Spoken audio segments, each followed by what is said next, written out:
Quick vid. Yeah, Steve, sure. 3rd of July. It's about, well, whatever, late in the afternoonish. Still nice. It's very hot now. We're coming into winter. Well, we're in winter, so it's been warm, 32 degrees most days. So I'm back at Shipibo in my very first room. So I was 2 months ago. And I have the beautiful birds with the hanging nests up there that make that noise, which is wonderful. The black one up there with the white, yellow tail, I don't know if you see it. That noise is wonderful one.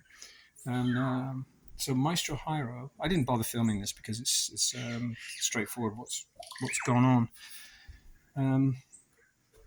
This is my, where is it? Where is it? This is my big jar of Dieta drink, which I can't remember the name of it now. It's a strange one. It's the name of a tree.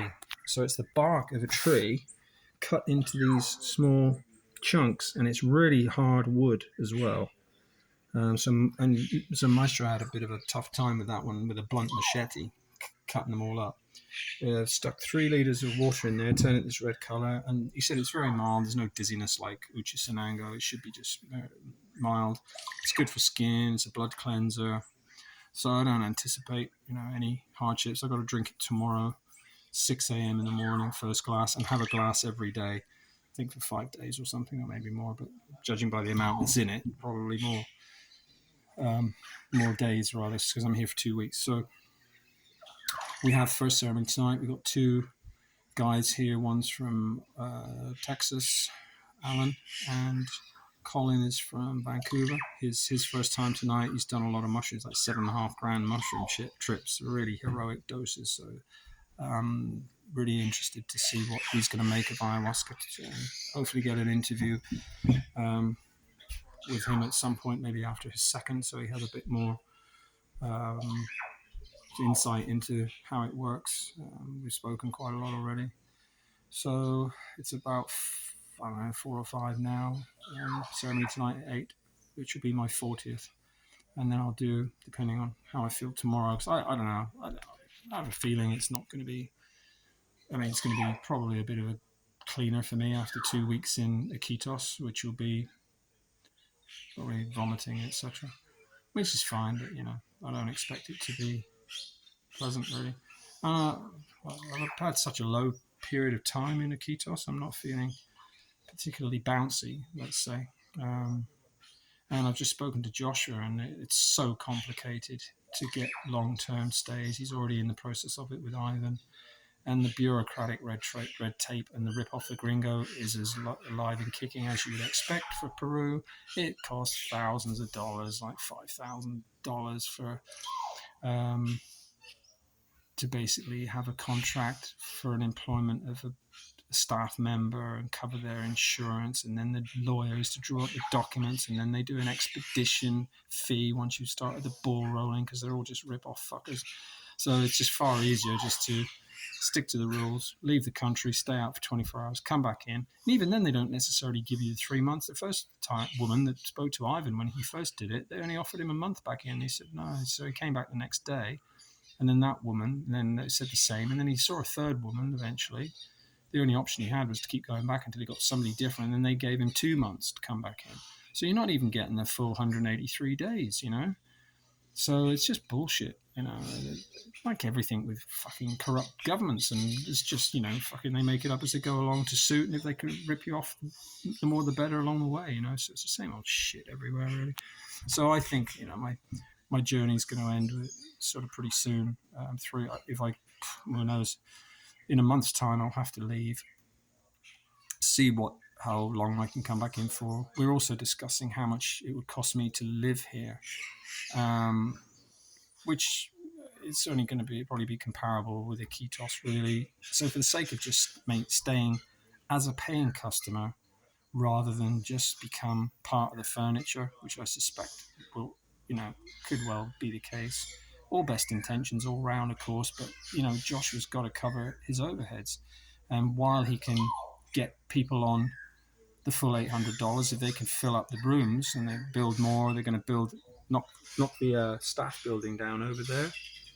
They're going to knock that down after this retreat, and then extend it to have another couple of rooms on the end of that, so they can start getting more people in, because they need to, because these fees are starting to cost Joshua too much for all the staff paying all of their health insurance with their work contract and all this sort of stuff. It's adding up to thousands of soles, and if nobody claims on it, then it's not used, and it's a lot of money. It's something like 2,000 soles a month or something.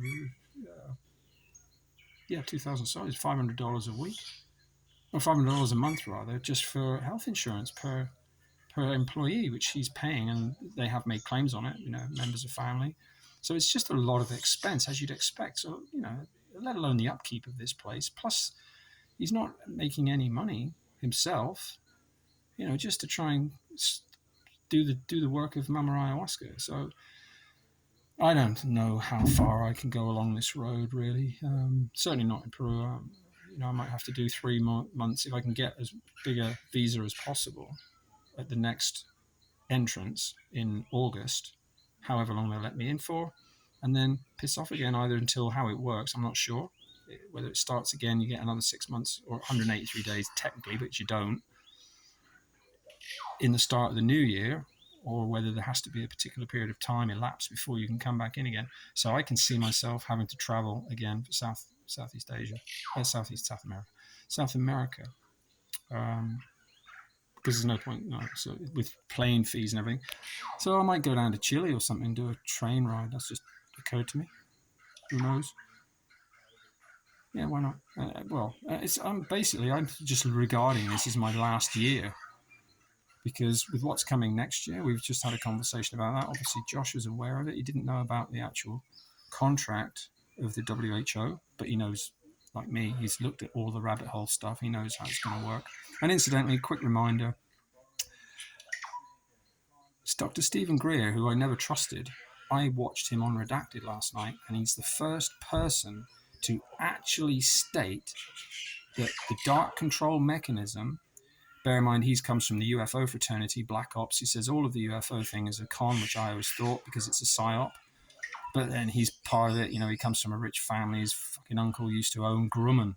Why did he sell it? So who are they connected to? And he's got fingers in every pie. But anyway, he did say that the illegal operations in the Black Ops world of all the UFO technology, they've had it for obviously 50, 100 years.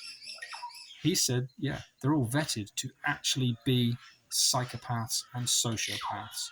And this is what's bubbling up, because trying to convince senators and everything that that's the case. They can't relate to that. Yeah, I don't think so, because most of them are fucking narcissists anyway.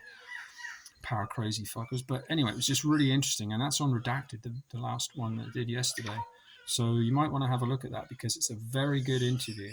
And if he's an actor, he's fucking good. But what he said certainly rings true about the control structure, which is what I've always known. And certainly the last piece of the puzzle for me was the knowledge of psychology, to know that these type of people, rise to these positions, and they don't give a fuck about anyone, and they just are interested in their own ends. But I mean, obviously he talks about going on Navy SEALs and others going to moon trips for 2 weeks on, anti-grav kit and whatnot. So it's worth a watch, but just take it as you find it, really. But yeah, interesting. So anyway, that'll do for now. I'll do a summary tomorrow, depending on how tonight goes, how shitty I feel tomorrow, or not. Do a summary, and if I can get Colin's first experience, I'll do that as an interview as well. And then at some point when it's convenient for Joshua, I'll do an interview with Joshua, put that up. And it was really nice, just to end, speaking to Colin. He actually came here on the basis of seeing my Light of Shipibo YouTube videos, and that convinced him to come. So that was really good. So I'm happy about that. So good point to leave it. Catch you later.